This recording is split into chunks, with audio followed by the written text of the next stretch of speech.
Hi guys, it's Kelly here and I'm back with another video for Honeybee Stamps. Today we are going to be using the Western Wear Lovely Layers, the mini desert blooms, and then the Saddle Up stamps and dies for the sentiment. And then this one, this Out West, this is one I just seem to keep reaching for over and over again. This is a red rubber cling.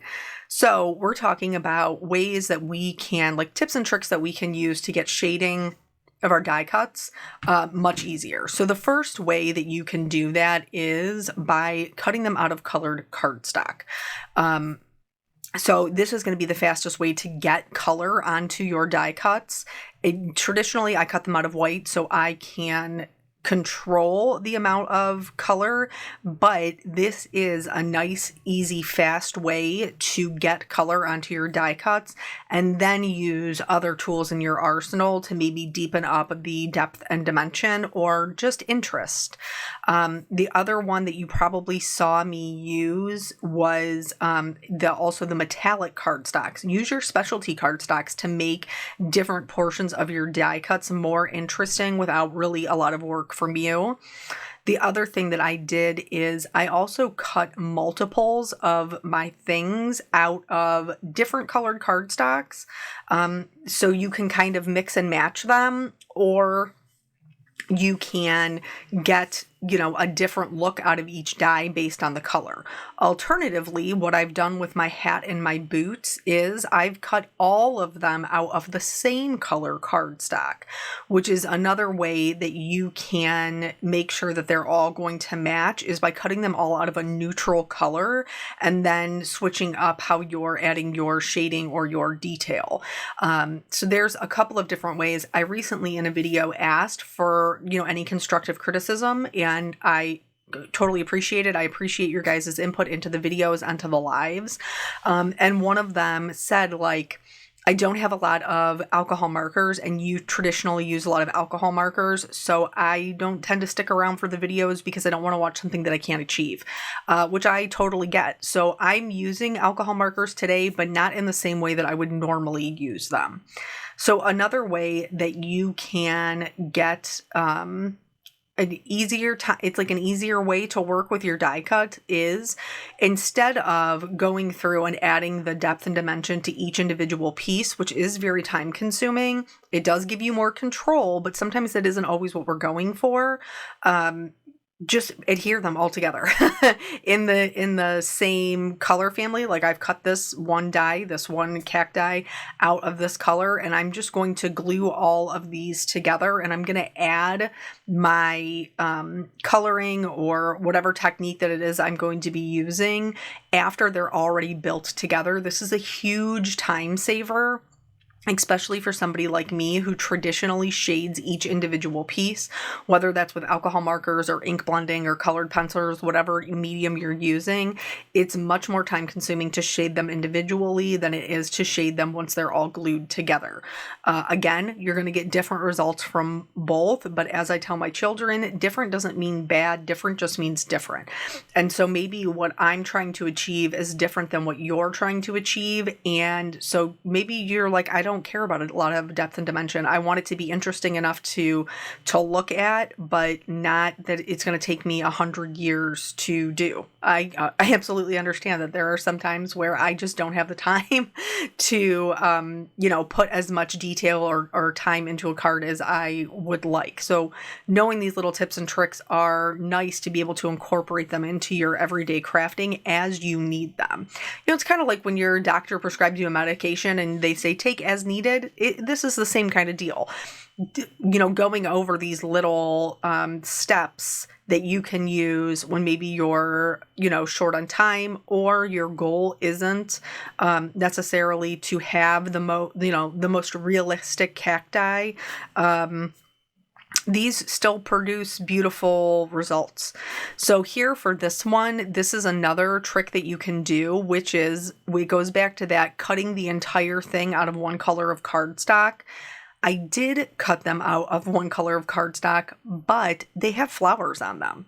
So I chose like a light teal color and a light green color, and then we're going to look a little bit later how we can change that up to suit our purposes while still being the huge time saver of cutting it all out of one color of cardstock. This is the larger cacti flower for the one that has a lot of like the pokies on it. It's kind of like in the middle top left. So what's nice about these, because the flowers cut separate than the cacti for a lot of them, it does give you the option to cut out of different colored cardstock and not be wasteful. Like there are some dies that are out there where, you know, everything is grouped together, and whether they work together or not, they all are still grouped together.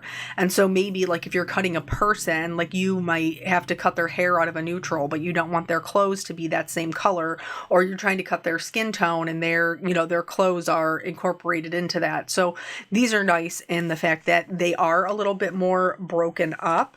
That isn't the case for all of them, but because the majority of them are, it allows you to be able to use them separately, which I am more bang for your buck. You guys know me. But also to kind of switch up the colors without being too much extra work. It's funny that like Lovely Layers are Honeybees, one of their absolute best sellers, and it's because they're absolutely so well done.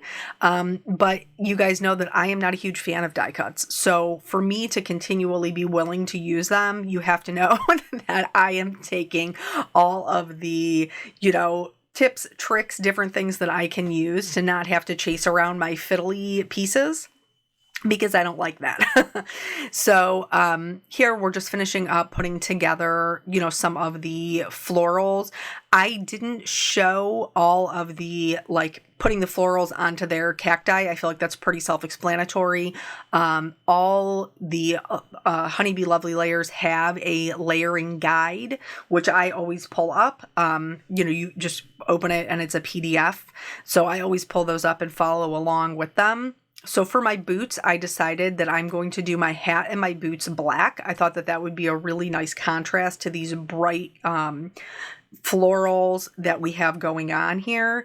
So I'm going to do the majority of my hat and my boot in this gray color, but I am going to bring in those same metallics because it's really going to help add a lot of extra pizzazz to my boots without me, again, having to do too much work at all.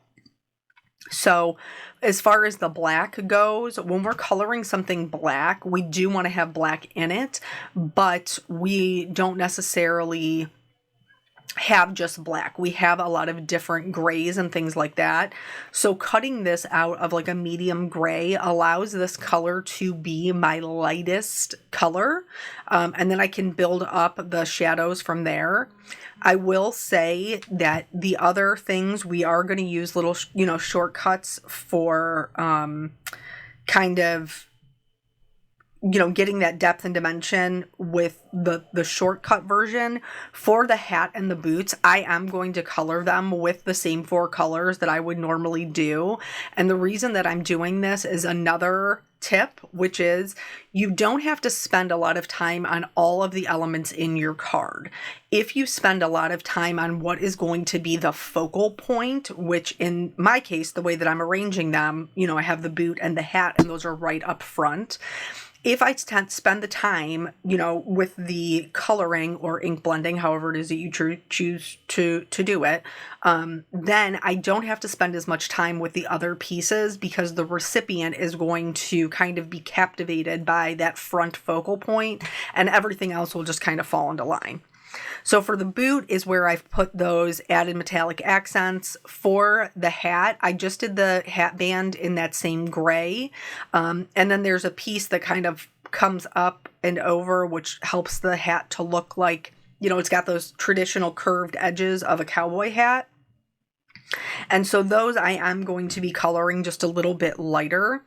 So here are the ones that we cut all of them out of the same cardstock. So we have a teal and we have a green. So I'm going to be looking, I'm using my Copic markers. I'm going to be looking on my swatch chart here to see what colors are going to work best with that I can change them to be the colors of flowers. So for the teal, because it is more on the blue side, blue and purple are next to each other on the color wheel. So I know that I'm going to be able to turn those blooms purple with very little issue. Same thing with the green and yellow are next to each other on the color wheel. So I'm going to be able to add yellow to that. Now, that doesn't mean that one color is going to make them perfect. I wanted my purples to match. You see that one that's up in the top left. So because of that, I needed more pink. I had a blue base. I added purple on top of it, which is going to give me a blue violet. And so then I added a pink on top of that to help it match. The same thing with the yellows. I added the orange because I know for my actual yellow shading, I am going to be doing more of a golden yellow. So that kind of mustardy yellow is going to work nicely with that. For this one, I did that same trick where I cut all the pieces, parts out of everything. The bottom portion is supposed to be brown. And so I'm looking for browns that are going to be a little bit darker than the colors that I've chosen to cut my cardstock out of. So for the pink one, I chose an E59, and for the yellow one, I chose an E57. So you just want to make sure that you're going to pick a brown that's going to cover up the color underneath it, but also keep in mind that it will still tint it. So here with this one, I'm not going to do any other shading outside of just filling in some of the leaves a little bit darker. So in this case, I've chose a dark teal, and I'm just going to select some of the greenery to change colors. Same thing with this one. And even just switching that up, not doing a 4-color blend, not any of that. You could also achieve this by cutting the same one out of 2 different colors and then like swapping the pieces so that you were building it with 2 different colors. This one is the first one. We are going to use different colored markers, but we're not going to use them all together. So basically, I'm going to pick a color that matches is in the same color family as my pink. And then I'm going to use the darkest one to color in the entire back die cut. So the biggest layer at the bottom, I'm filling in with the darkest color. And then for the next layer, I am going to fill in with what would be like a mid-tone. And then for the third, I'm just going to add a little bit of shading kind of coming up from the bottom with what would be my lightest color. And this right here is already going to give me a lot of depth and dimension. And it didn't take a long time. It wasn't a lot of color flicking or building of the shadows or anything like that. You're just filling in the different sections, and it saves you the time of having to cut each individual die cut out of a separate piece of colored cardstock. So that way we can just fill them in with the markers and then just move on to the next. For the actual cacti, I am using 2 colors here because the one that I chose originally is a bit dark. So I'm just going to blend that out with a mid-tone, and I'm going to leave it just like that. So here you can see, even though we're not coloring specifically with 4 color blends and with, looking where the shadows are and all of that, you can see that there is a huge difference in the one that has just a couple of markers added to it versus the ones that don't. Here, the same thing, the one that's on the, back layer, I'm going to fill in. And then this one has more of like a center piece that is a little bit larger. So for this one, I am going to use flicking. I'm just going to use 2 colors instead of, the 3 or 4 that I normally would. And I'm going to call this one good. For this one, again, I wanted to add a little bit more shadow, so I just went back in with the same colors that I'm using on the other ones because I want them to be matchy. So here, what we are still coloring, we're just applying it differently than the way that I normally would. This more like pinkish corally colored one I chose to shade with some reds, but I am doing very similar to what I did with the purple one. I'm still only using 2 colors. That back piece is going to get the majority of the darkness, and then the middle is going to get the majority of that mid-tone. So again, this is the same thing that you have seen before. So I think that it's important to show things like this, like the little, tips and tricks, because, maybe, the people, like, as people who are watching it, like maybe Sarah's going to leave with, oh, like tip 1 and 7 were really helpful to me. And maybe Mary's going to leave with tip, 2 and 5. And those were really helpful to her. And I think that, just seeing all the different ways that you can kind of take the shortcuts to get the dimension without having to be a full-blown colorist like I am, and starting from white cardstock and, being more comfortable using really dark colors. I find that using the colored cardstock really is much easier to approach for most people, because it's not like that clean white sheet of paper syndrome where you just can't bring yourself to put pen to paper because it's pristine. The colored cardstock, I think, makes us a little bit more courageous in adding our colors to it. So while I did show you the majority of the coloring of all the different things, I didn't necessarily use all of these in the final card. I did use quite a bit of them, but not all of them. So this, putting the little desert blooms in the little cowboy boot, I think is adorable. I've seen several other, I think they even showed it in the, what do you call that? It's not an is it an advertisement? I guess maybe. But anyway, they showed it as one of the examples on the website of how that they would work together. But I've seen some of my other design team members do it as well. It's super fun, and it's a nice way to make the Western wear set a little bit more feminine by bringing in these really vibrant blooms. Alternatively, you could leave the blooms off and just use the cacti. The blooms aren't required to finish out the lovely layer set, which I really, really like. Like I said earlier, it means you can use them separately, and I totally appreciate that. For these ones, I'm just adding very little shading along the stem and kind of into the leaves. Nothing too crazy, just putting down some color, and, those are basically the same. When it comes to the hat and the boots, again, just reiterating, so you don't think oh, you said that this was easy tips and tricks. This is how I would traditionally color these.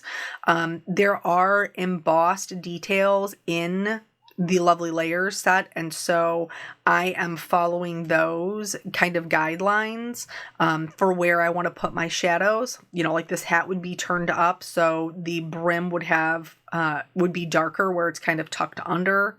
Same thing at the top, when a traditional cowboy hat, has kind of the handholds where you would put the hat on and off. Those are indented, so those are going to be darker. But the other thing that I want to mention here is you're going to see me color this, and then you're going to see me almost color it a second time. And that's because I just wasn't happy with the way that it looked the first time around. And sometimes you need to go back and add, darker darks and things like that. Don't be afraid to be okay, you know what? I tried that one. I didn't love it. Let me go back and see if I can, rework it again. Don't get frustrated with yourself and give up. Everybody's at a different point in their journey from what they're learning. And if you get frustrated and give up, you'll never get any better. So you have to just stick with it, because each time you make a mistake is a learning process. So I don't even like calling them mistakes, because, each practice session is going to teach you something, or at least it teaches me something every single time.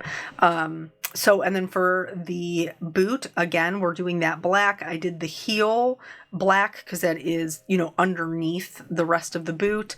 So I did that. And then also this top piece is the inside, you know what I'm saying? That's the inside of the boot. So the other side, so that would be darker as well. Underneath the, hold on, I'll remember the name of it. I keep thinking stirrup, but I don't think that that's right.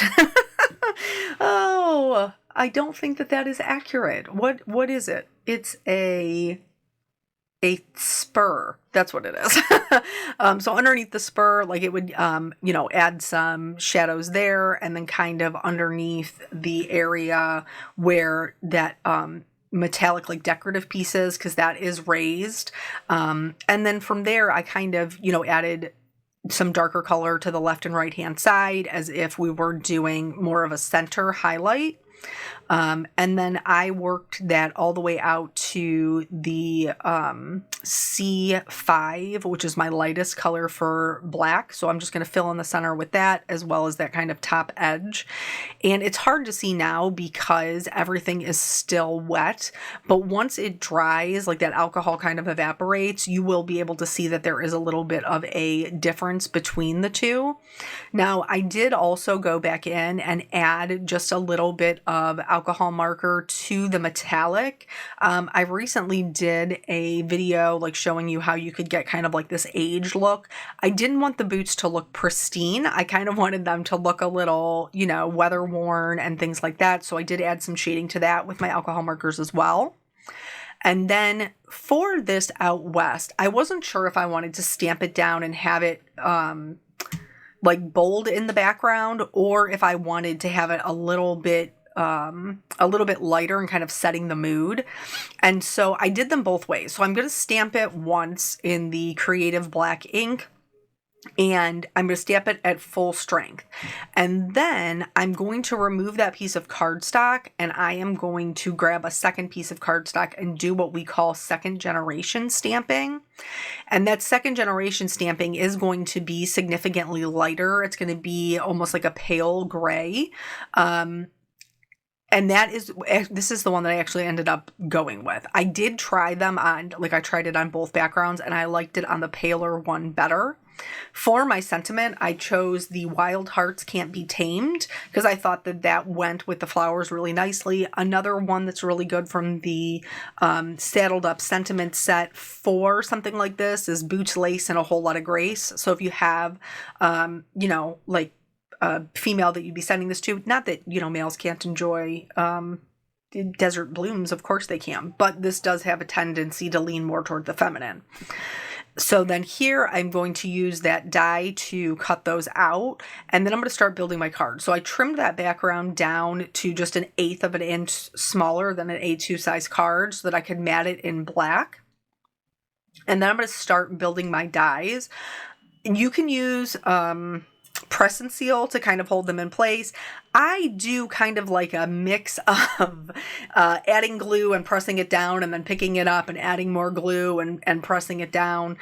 So basically I got them kind of all where I wanted them to go, and then I'm going to start gluing from there. So this one, obviously we have not had a lot of time for story time because we've been talking about all of our different tips and tricks that we could use. But I think the last time that we chit-chatted, I did tell you guys about Peanut's guitar going well and the Little Jelly Beans dance. And so a lot of you reached out and you were like, I was a dance mom. She's going to love it. Which I totally appreciate your input. It does seem to really love it. We were able, because they told us, which I thought was really stand up of them. She was like, listen, don't spend a ton of money on this because they grow so fast at this age. So she actually told us that the Target in the neighboring city had a really small dance section because I guess dance shoes are different sizes, but based on from regular shoes. So she's like a 9 in regular shoes, but it turns out after we went and tried a bunch on, she's actually an 11 in dance shoes.